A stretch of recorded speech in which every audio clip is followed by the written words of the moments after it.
हाय दोस्तों, मैं हूँ रिया और आज मैं तुम्हें वो रात की पूरी कहानी सुनाने जा रही हूँ जो मेरे शरीर में अभी भी गूंज रही है। वो रात जब मैं दिल्ली से अपने गांव लौटी थी। अजय के साथ वो मेरा पति जो सॉफ्टवेयर इंजीनियर है हमेशा लैपटॉप में डूबा रहता है, लेकिन उस दिन वो अपने पुराने दोस्त से मिलने निकल गया और रात 11 बजे भी नहीं लौटा। मैं कमरे में अकेली लेटी थी, साड़ी का पल्लू थोड़ा सरक गया था, हवा में गर्मी थी और मेरे शरीर में एक अजीब सी बेचैनी, जैसे कोई अनजाना स्पर्श मांग रहा हो। तभी दरवाजे पर हल्की दस्तक हुई। मैंने सोचा शायद अजय है, लेकिन दरवाज़ा खुला तो सामने मेरे ससुर जी थे। वो मुस्कुराए, बोले, बेटी तुम्हारा चेहरा देखकर लगता है सफ़र ने थका दिया है, सिर दर्द तो नहीं हो रहा? मैंने हल्के से हामी भरी। वो कमरे में आए, बिस्तर के किनारे बैठ गए। उनकी आवाज़ इतनी नरम थी जैसे कोई पुरानी याद छू रही हो। चलो मैं मालिश कर दूं, पुराने ज़माने में तो ऐसे ही होता था। कोई शर्म नहीं? मैंने कुछ नहीं कहा, बस पलट गई। उनकी उंगलियां मेरे कंधों पर रखीं, धीरे धीरे दबाने लगीं। हर दबाव में एक गर्म लहर दौड़ रही थी। दोस्तों, इतनी स्टोरी आपको अच्छी लगी है तो सबसे पहले वीडियो को लाइक करें और चैनल को सब्सक्राइब करें। और जो सब्सक्राइब करेगा उससे मैं रात को कॉल करूँगा, इसलिए जल्दी से चैनल को सब्सक्राइब कर ले। चलिए अब स्टोरी शुरू करते हैं। अरे तुम्हारा कंधा कितना सख्त है, जैसे सालों से किसी ने छुआ ही नहीं। वो हंसते हुए बोले। मैंने आंखें बंद कर लीं। उनकी हथेलियां मेरी पीठ पर सरक रही थीं। साड़ी का ब्लाउज थोड़ा ऊपर चढ़ गया था। वो बोले, बेटी नीचे तक दर्द है क्या? अगर हो तो बोलो, मैं अच्छे से दबा दूंगा। मेरी सांसें तेज हो गईं। मैंने कहा, हाँ थोड़ा नीचे। उनकी उंगलियां मेरी कमर पर पहुंची, धीरे धीरे गोल गोल घुमाने लगीं। तुम्हारी कमर तो इतनी नरम है जैसे रेशम। उनकी सांस मेरे कान के पास थी। मैंने खुद को रोकने की कोशिश की, लेकिन शरीर बेकाबू हो रहा था। अब तो पेट भी दबाना पड़ता है। आजकल की लड़कियां इतना काम करती हैं, सब टेंशन पीठ में आ जाता है। उनकी हथेलियां मेरे पेट पर रखीं, हल्के हल्के दबाते हुए नीचे की तरफ सरक रही थी। मेरी साड़ी का पल्लू पूरी तरह गिर चुका था। मैंने आंखें खोली तो देखा वो मुझे घूर रहे थे। तुम्हारी आंखें कितनी गहरी हैं, जैसे कोई रात छुपा हो। वो मुस्कुराए। मैंने कुछ नहीं कहा। उनकी उंगलियां अब मेरी जांघों पर थीं। यहाँ भी दर्द है ना? चलो मैं ठीक कर दूं। वो धीरे धीरे ऊपर की तरफ बढ़ रहे थे। मेरी सांसें रुक रही थीं। तभी बाहर से बाइक की आवाज़ आई। अजय की। वो चौंक गए, उठे, बोले, अरे अजय आ गया, मैं जाता हूँ, और चले गए। मैं वहीं लेटी रही। दिल धड़क रहा था। वो रात मेरे लिए ख़त्म नहीं हुई थी। अगले दिन सुबह जब मैं उठी तो ससुर जी ने मुझे चाय दी। बोले, कल रात अच्छी नींद आई? मैंने शर्माते हुए कहा, हाँ बहुत अच्छी। वो मुस्कुराए। अगर कभी फिर दर्द हो तो बुला लेना। मैंने कुछ नहीं कहा, बस दिल में एक सवाल था। क्या वो जानते थे कि मेरी बेचैनी सिर्फ दर्द की नहीं थी? क्या वो भी महसूस कर रहे थे? वो दिन बीतते गए, लेकिन हर शाम जब अजय ऑफिस से लौटता, मैं सोचती, क्या आज रात फिर वो आएंगे? क्या फिर वो मेरे कंधों पर हाथ रखेंगे?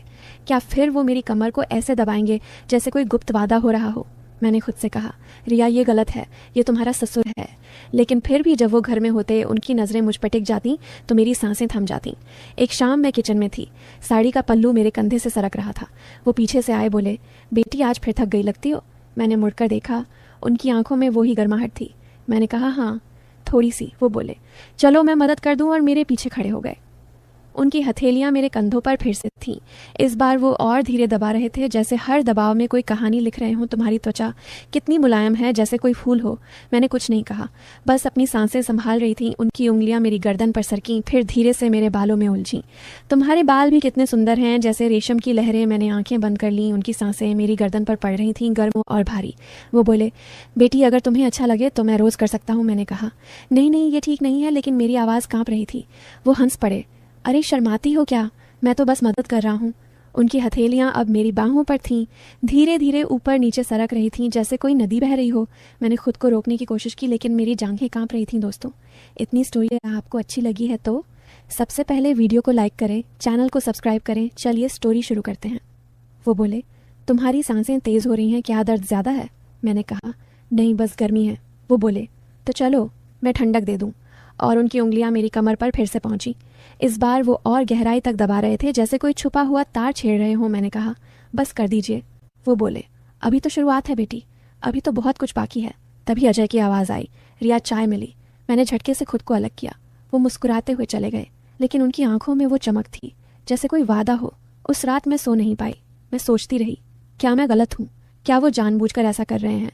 क्या मैं भी चाहती हूँ कि वो फिर आएँ? अगले दिन मैंने साड़ी को थोड़ा ऊंचा बांधा, जैसे कोई इशारा हो। वो घर में थे। उनकी नज़रें मुझ पर टिकीं। मैंने चाय बनाई, उन्हें दी। वो बोले, बेटी आज तुम्हारी साड़ी कितनी खूबसूरत लग रही है।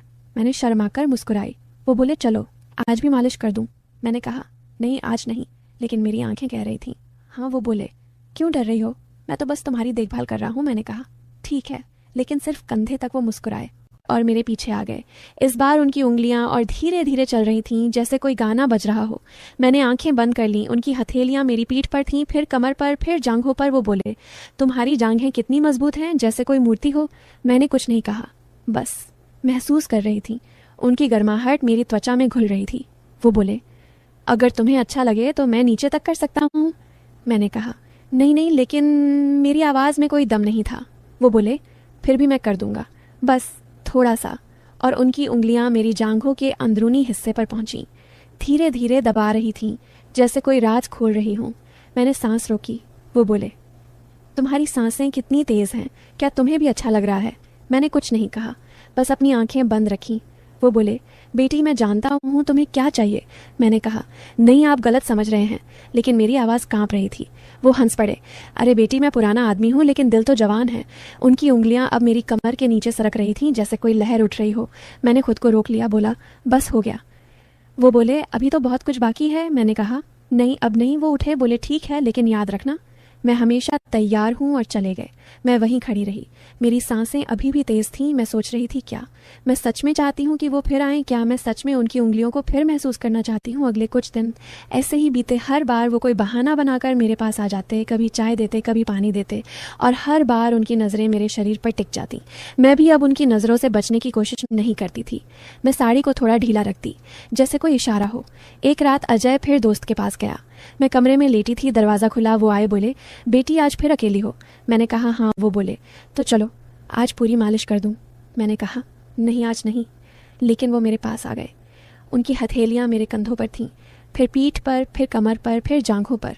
इस बार वो और धीरे धीरे दबा रहे थे, जैसे कोई जादू हो रहा हो। वो बोले, तुम्हारी त्वचा कितनी गर्म है, जैसे कोई आग जल रही हो। मैंने कहा, आप क्या कर रहे हैं? वो बोले, बस तुम्हें आराम दे रहा हूँ। उनकी उंगलियां अब मेरी जांघों के बीच में थीं, धीरे धीरे दबा रही थीं। मैंने सांस रोकी। वो बोले, तुम्हारी सांसें कितनी तेज़ हैं, क्या तुम्हें भी अच्छा लग रहा है? मैंने कहा, नहीं, लेकिन मेरी आवाज़ झूठी थी।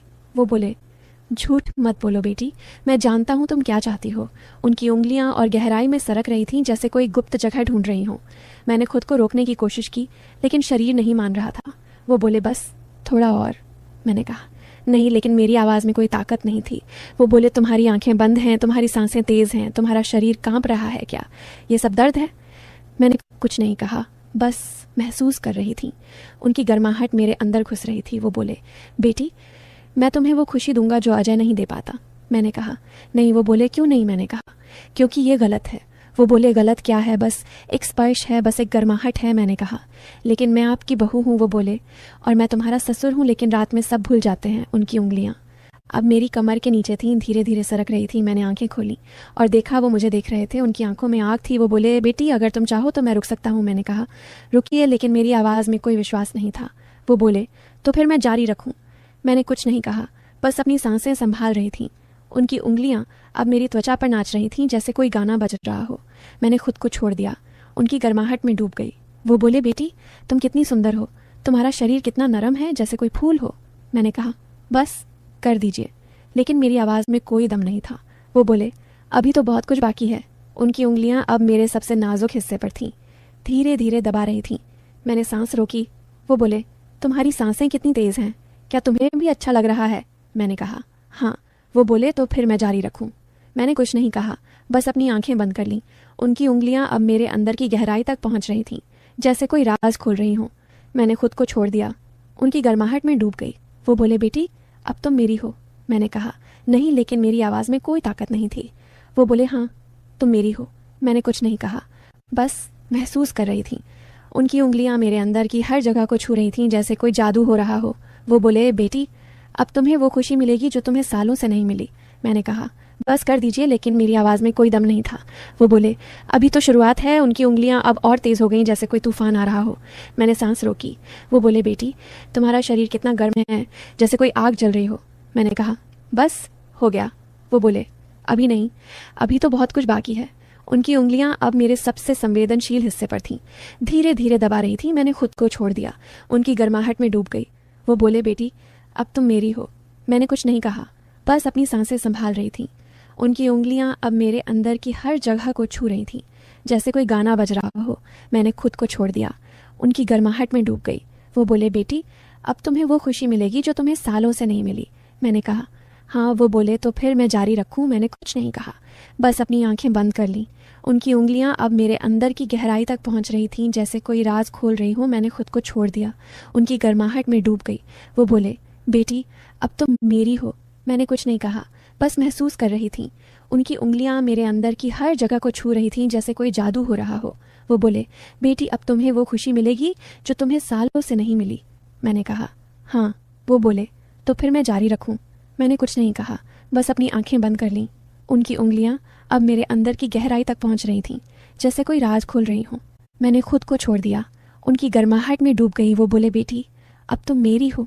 मैंने कुछ नहीं कहा, बस महसूस कर रही थी। उनकी उंगलियां मेरे अंदर की हर जगह को छू रही थीं, जैसे कोई जादू हो रहा हो। वो बोले, बेटी अब तुम्हें वो खुशी मिलेगी जो तुम्हें सालों से नहीं मिली।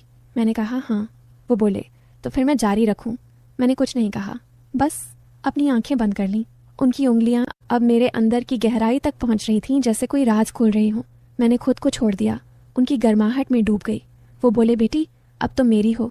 मैंने कुछ नहीं कहा, बस महसूस कर रही थी। उनकी उंगलियां मेरे अंदर की हर जगह को छू रही थीं, जैसे कोई जादू हो रहा हो। वो बोले, बेटी अब तुम्हें वो खुशी मिलेगी जो तुम्हें सालों से नहीं मिली। मैंने कहा, हाँ। वो बोले, तो फिर मैं जारी रखूं? मैंने कुछ नहीं कहा, बस अपनी आंखें बंद कर लीं। उनकी उंगलियां अब मेरे अंदर की गहराई तक पहुंच रही थीं, जैसे कोई राज खोल रही हों। मैंने खुद को छोड़ दिया, उनकी गर्माहट में डूब गई। वो बोले, बेटी अब तुम मेरी हो।